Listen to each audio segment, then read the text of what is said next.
The cover story of the December issue of Madison Magazine is a in-depth profile of a Madison legend. Before he became a Saturday Night Live megastar, Chris Farley was a 21-year-old kid from Madison trying to break into stand-up comedy. Freelance writer Kurt Stream details Farley's early days and his personal connection to the late comedian. Kurt, welcome back to Live at 4. Hi, Kurt. Great to see you. Congratulations on the article. Yeah, it is spectacular. Oh, thank you so much. Thanks for having me. What will readers find out in this article that they may not have known about?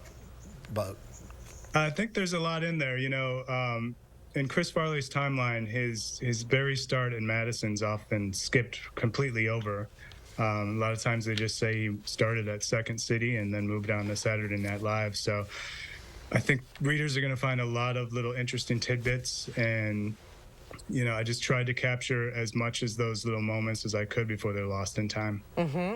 Chris Farley was a Madison native. He went to Edgewood High School and then went on to Marquette to study business, which is sort of funny to think about when you think about it now. Didn't do that well. How did he discover this gift that he had for making people laugh?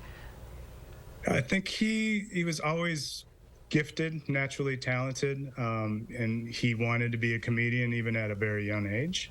I think the issue was he didn't have a foundation for all that raw talent that he had that was just oozing out of his system. So I think when he found the arc in Madison, it finally came together for him and kind of just set him up for success. I mean, from there he had the foundation and then moved on to Chicago. Your interest in Farley started at a young age. You were a big fan.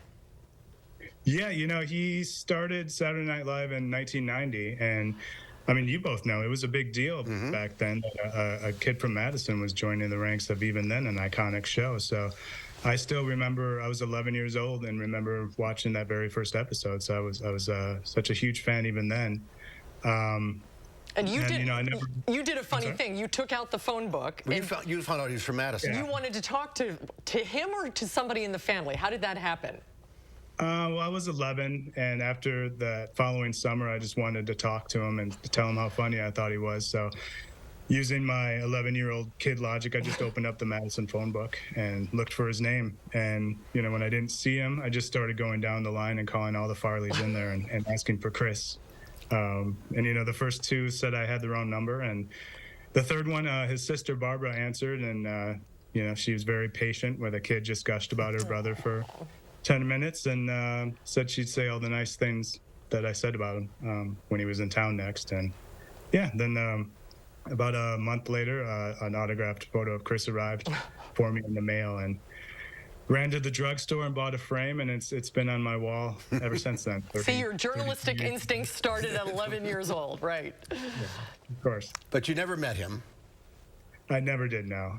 I wish I did, but yeah. And what was your reaction when you found out that he died at the age of 33?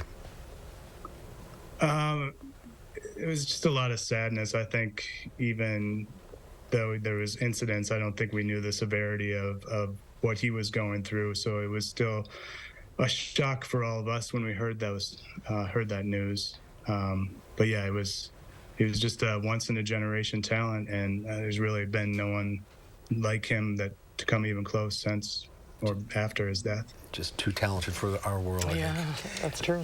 Current issue of Madison Magazine, cover story. Kurt, thanks for being with us today. I appreciate it. Keep up the good work. Thanks, Kurt. Great to see you.